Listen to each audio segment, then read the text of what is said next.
بسم اللہ والصلاة والسلام علی رسول اللہ صلی اللہ علیہ وآلہ وسلم۔ السلام علیکم ورحمۃ اللہ وبرکاتہ۔ ہر دل عزیز دوستو، آج کا یہ واقعہ ایک ایسے شہزادے کے متعلق ہے جو پہلے بہت ہی زیادہ باتونی تھا، لیکن اچانک اس نے کم سے کم بولنا شروع کر دیا۔ سوال یہ ہے کہ آخر شہزادے نے اچانک کم بولنا کیوں شروع کر دیا تھا اور کس کے کہنے پہ یہ عادت اپنائی۔ واقعہ دلچسپ ہے، ویڈیو مکمل ضرور دیکھیے گا۔ ویڈیو پسند آنے پر لائک اور چینل ضرور سبسکرائب کر لیں۔ چلیے آج کا یہ دلچسپ واقعہ آپ کی خدمت میں پیش کرتے ہیں۔ ایک بادشاہ کا ایک ہی بیٹا تھا جسے رعایا شہزادہ دلیر کے نام سے پکارتی تھی، کیونکہ اس نے بچپن میں ہی بہادری کے بہت سے کام کیے تھے۔ جب وہ 10 سال کا تھا تو بادشاہ نے اسے تعلیم حاصل کرنے کے لیے ایک استاد کے پاس بھیج دیا۔ شہزادہ بہت ہی باتونی تھا اور اسے ہر وقت بولنے کی عادت تھی۔ بلا ضرورت بولنے کی وجہ سے ہر کوئی اس سے پریشان تھا۔ اس کے استاد نے اسے خاموش رہنے کے فائدے کے بارے میں سمجھایا تو اس نے باتیں کرنا کم کر دی۔ اب وہ صرف استاد سے باتیں کرتا یا پھر کبھی ضرورت کے تحت کسی سے معمولی بات چیت کرتا۔ جب وہ تعلیم مکمل کر چکا تو محل واپس آ گیا۔ استاد کا سکھایا ہوا ہر سبق اسے اچھی طرح یاد تھا۔ وہ محل لوٹنے کے بعد بھی کم بولتا تھا۔ بادشاہ، ملکہ، وزیر سب شہزادے کو دیکھ کر حیران و پریشان تھے کہ آخر استاد نے اسے کیا تعلیم دی ہے جو اس نے بولنا کم کر دیا۔ وہ اب ہر وقت بت بنا رہتا، جیسے کوئی غم لگ گیا ہو۔ بادشاہ اور ملکہ نے ہر طرح کے حربے آزمائے کہ شہزادہ پہلے کی طرح باتیں کرنے لگے، لیکن کوئی طریقہ کام نہ آیا۔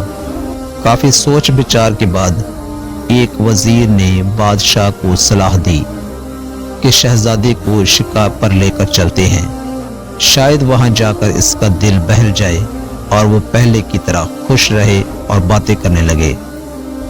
بادشاہ کو امید تو نہ تھی، لیکن وہ اپنے بیٹے کو خوش دیکھنے کے لیے ہر ممکن کوشش کرنا چاہتا تھا، اس لیے فوراً راضی ہو گیا۔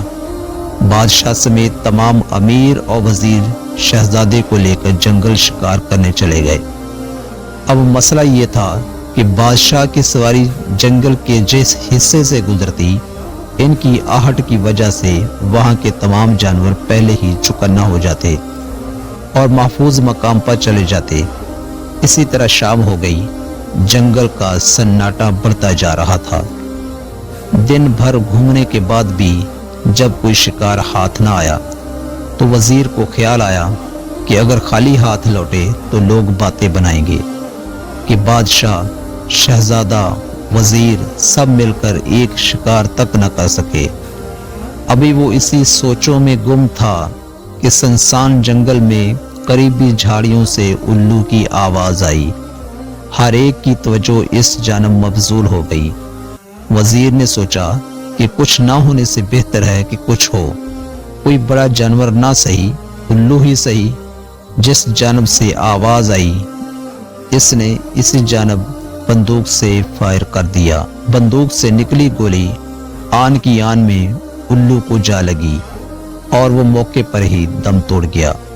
شہزادہ الو کی حالت دیکھ کر کہنے لگا، بیچارہ، بولا اور مارا گیا۔ اگر خاموش رہتا تو بچ جاتا۔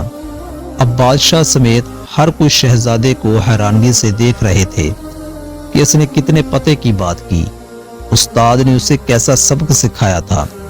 واقعی اگر اس وقت الو بولتا نہیں تو اس کی زندگی بچ جاتی۔ وہ یوں وزیر کے ہاتھوں شکار نہ بنتا۔ بلا ضرورت اور ہر وقت بولنے سے کیسے نقصان ہوتا ہے۔